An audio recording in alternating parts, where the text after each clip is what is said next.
तो चलिए, आज का टॉपिक है बिहार की मृदा। तो सबसे पहले मृदा होता क्या है? तो मृदा क्या होता है? तो मृदा होता है पृथ्वी पर उपस्थित मोटे, बारीक, मध्यम,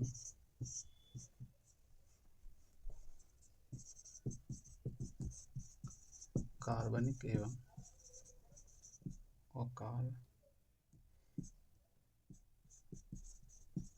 अकार्बनिक पदार्थों का मिश्रण को ही हम क्या कहते हैं? पर उपस्थित मोटे, मध्यम, बारीक, कार्बनिक तथा अकार्बनिक पदार्थों का मिश्रण ही मृदा कहलाती है। ठीक है। अब ये बनता कैसे है?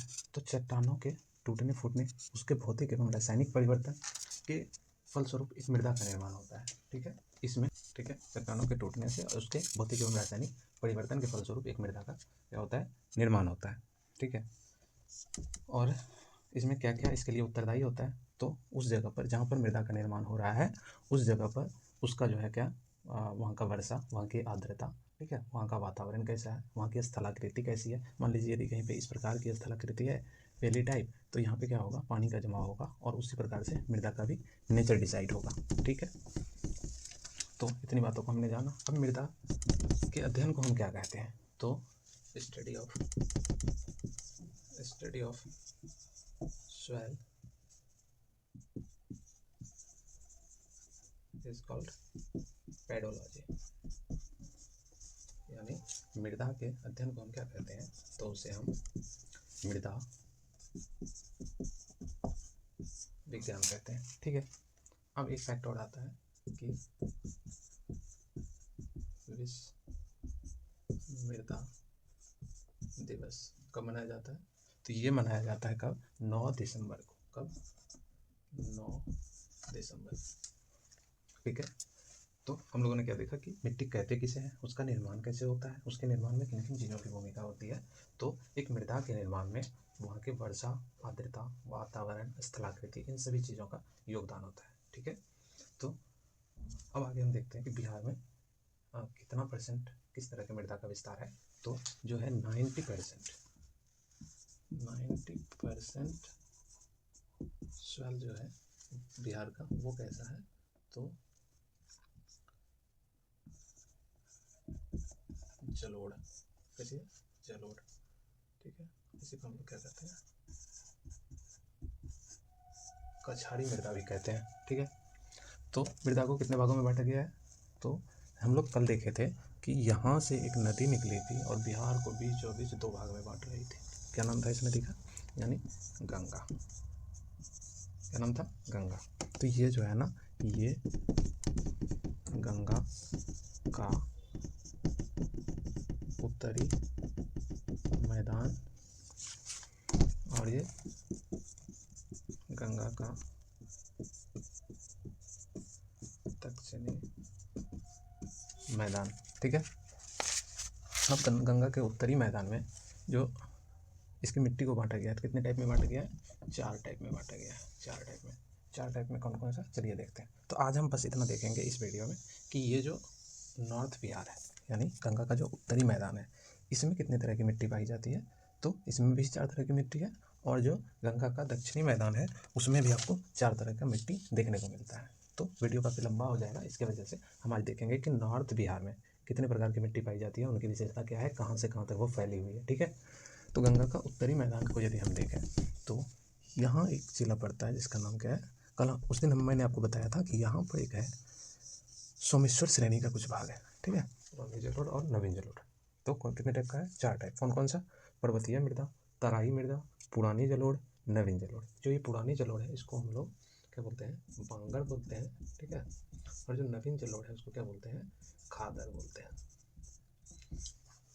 अब देखिए इसमें किस प्रकार की मृदा का विस्तार है, कैसी मृदा है? तो जलोढ़ है। जलोढ़ कैसे याद रखेंगे कि यहाँ से नदी आ रही थी, कौन सी, पर्वतीय नदी।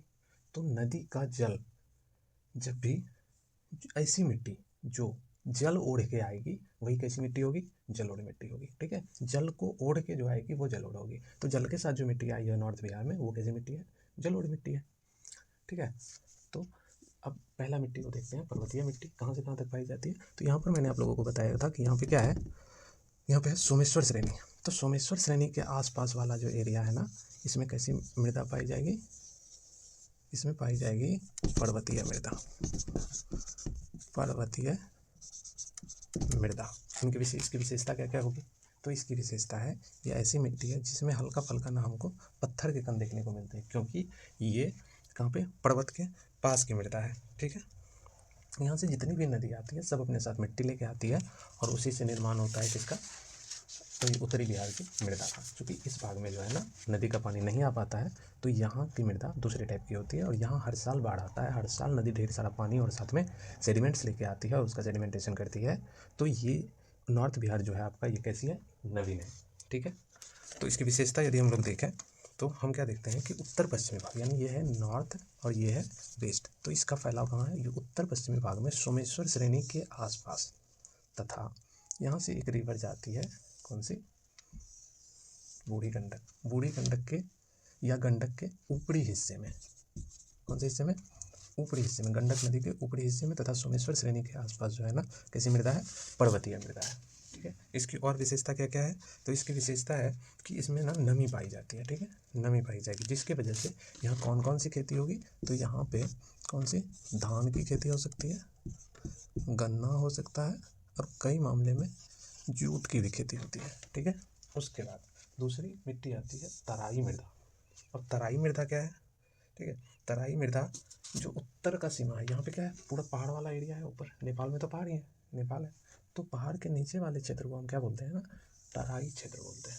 ठीक है, कैसा क्षेत्र बोलते हैं, तराई क्षेत्र बोलते हैं। तो इस तराई क्षेत्र में जो 5 से 7 किलोमीटर चौड़ा है, ये कितना है, 5 से 7 किलोमीटर चौड़ा जो ये वाला क्षेत्र आप देख रहे हैं, इसमें कौन सा मिट्टी का विस्तार है, तो इसमें तराई मिट्टी का विस्तार। कैसा मिट्टी, तराई मिट्टी।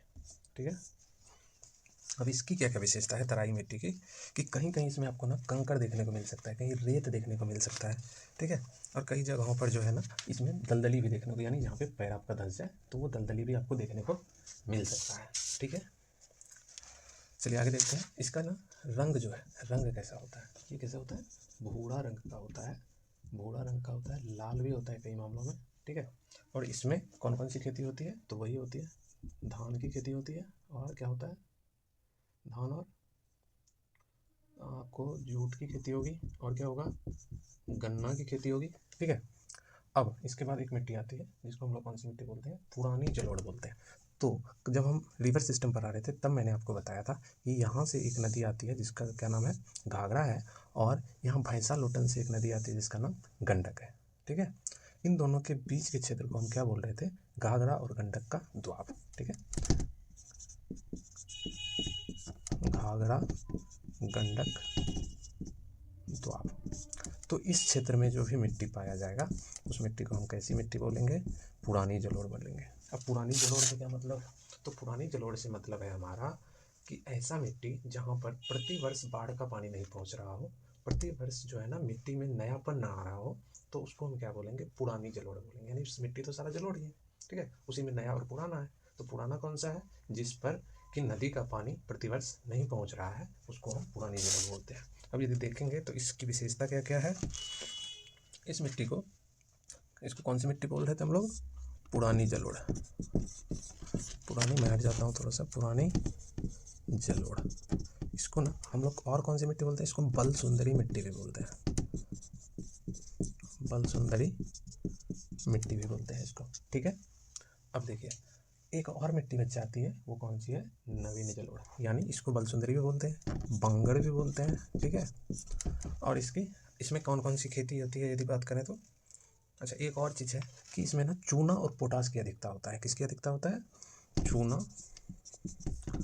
और पोटास की। ठीक है, फास्फोरस और नाइट्रोजन की काफ़ी कमी होती है। इसकी क्या है, इसकी अधिकता है, और इसकी क्या है,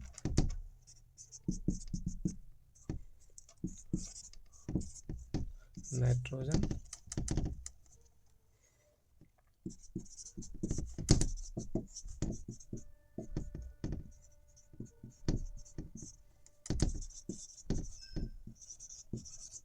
नाइट्रोजन और फास्फोरस की कमी होती है और चूना और पोटास की अधिकता होती है। खेती कौन कौन सी होती है, तो इसमें आपको जो है ना धान भी देखने को मिलता है, मक्का देखने को मिलता है, ठीक है, तंबाकू देखने को मिलता है, गन्ना देखने को मिलता है, ठीक है। अब है क्या, नदी जलोढ़।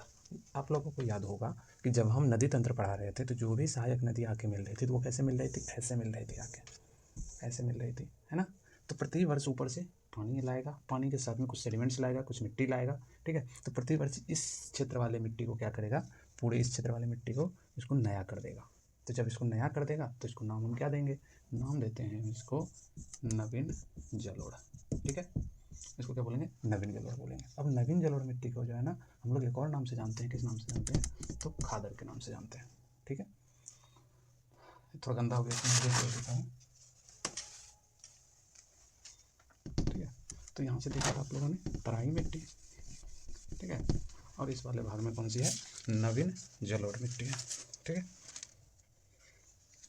ये वाली मिट्टी ना, इस क्षेत्र में जो भी मिट्टी आपको पाई जाएगी, ये वाली मिट्टी कैसी होगी, काफ़ी उपजाऊ होगी। क्या होगी, उपजाऊ होगी, ठीक है। इसमें और क्या देखने को मिलता है, तो इसमें आपको ना बालू के कण भी देखने को मिलते हैं, ठीक है, थोड़ा सा क्ले मिलता है देखने को इसमें, ठीक है। और क्या क्या चीज़ का खेती हो सकता है, तो धान, गेहूँ, गन्ना, पटसन, ठीक है, मक्का, हर तरह की खेती हो सकती है, तंबाकू, ठीक है। तो इस तरह का ढेर सारा जो है खेती हम लोग इसमें कर सकते हैं। और बहुत ज़्यादा इस वाली मिट्टी का जो है ना क्या होता है कि प्रोडक्टिविटी काफ़ी हाई होती है, यानी कि बहुत उपजाऊ मिट्टी होती है, यानी कि 1 एकड़ में यदि आप लगाते हैं तो ज़्यादा से ज़्यादा उपज आप इससे क्या कर सकते हैं, प्राप्त कर सकते हैं। इसीलिए आप देखेंगे कि उत्तर बिहार में मक्का की खेती दक्षिण बिहार के मुकाबले ज़्यादा होती है, ठीक है। तो आज हम लोगों ने समझा कि नॉर्थ बिहार की मिट्टी कितने प्रकार की है, उनकी क्या क्या विशेषता है, उनमें कौन कौन सी मुख्य फसलें हो सकती है, ठीक है। कल हम आप लोगों को बताएंगे कि दक्षिण बिहार की मिट्टी की क्या क्या विशेषता है, और साथ ही हम लोग जो है ना ये मृदा वाला यानी पेडोलॉजी से रिलेटेड जो बिहार से इंपॉर्टेंट फैक्ट बन सकते हैं उसको थोड़ा बहुत डिस्कस करके, ठीक है। और आगे हम लोग जो है नेक्स्ट चैप्टर की ओर बढ़ेंगे, ठीक है। आज के लिए इतना ही। यदि वीडियो आपको इन्फॉर्मेटिव लगता है, सपोर्टिव लगता है, ठीक है, तो वीडियो को लाइक कीजिए, चैनल को सब्सक्राइब कीजिए। और व्हाइट बोर्ड पर चीज़ें उतनी अच्छे से एक्सप्लेन नहीं हो पाती है, ठीक है।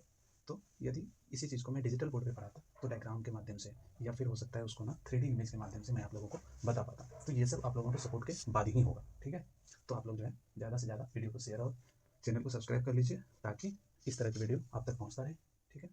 आज के लिए इतना ही, जय हिंद।